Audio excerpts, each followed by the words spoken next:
जम्मू कश्मीर के पहलगांव में हुए आतंकी हमले ने पूरे देश को झकझोर कर रख दिया है।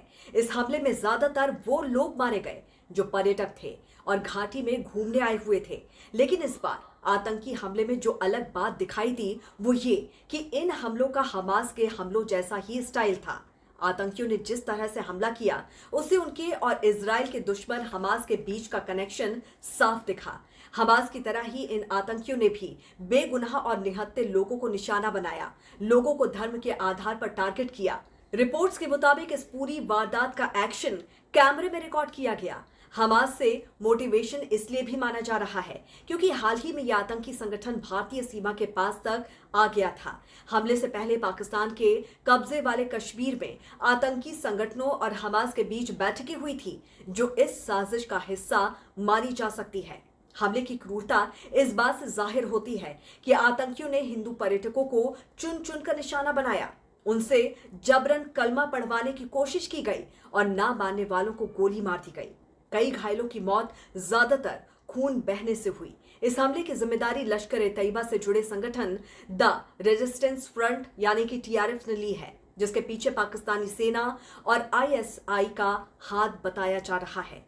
5 फरवरी 2025 को पीओके के रावलकोट में Kashmir solidarity and Al Aqsa flood conference के नाम से एक बैठक हुई थी। इसमें लश्कर-ए-तैयबा, जैश-ए-मोहम्मद और हमास के आतंकी शामिल थे।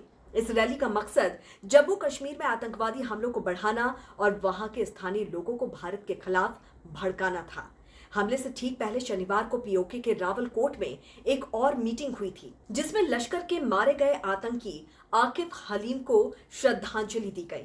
इस मीटिंग में लश्कर कमांडर अबू मूसा ने भारत के खिलाफ जहर उगला और जम्मू कश्मीर में जिहाद को तेज करने की बात कही।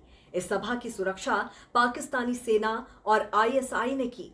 और अब आपको याद दिलाते हैं इजराइल पर हमास के हमले की, जिसे देखकर आपको अंदाजा हो जाएगा कि कैसे इन दोनों आतंकी संगठनों का आपसी तालमेल बन गया है। 7 अक्टूबर 2023 की वो तारीख थी जिस दिन हमास ने हमले की एक गलती की और फिर तब से लेकर आज तक गाजा उस हमले की कीमत चुका रहा है। 2 साल पहले इजराइल पर हमास ने भी इसी तरह से हिट एंड रन के तरीके को अपनाते हुए हमला किया था। हमास ने पहले रॉकेट दागे, फिर घरों में घुसकर नागरिकों पर हमले किए। म्यूजिकल फेस्टिवल में शामिल हुए लोगों पर ताबड़तोड़ गोलियां बरसाईं और 260 लोगों को मार डाला, सैकड़ों लोगों का अपहरण कर लिया। हमास के उस हमले में पुलिस और सेना के जवानों समेत कुल 1200 लोग मारे गए थे। तो 2 साल बाद अब भारत के पहलगांव में आतंकवादियों ने उसी तरह से भीषण हमले को अंजाम दिया है। हमास की तर्ज पर ही यहां भी हिट एंड रन प्लान के तहत हमले को अंजाम दिया गया।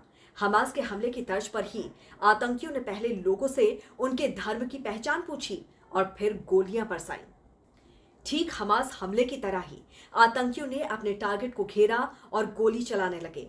हमास की तरह ही आतंकी पूरी तरह से प्रोफेशनल थे। इन्हें हथियार चलाने की माकूम ट्रेनिंग दी गई थी।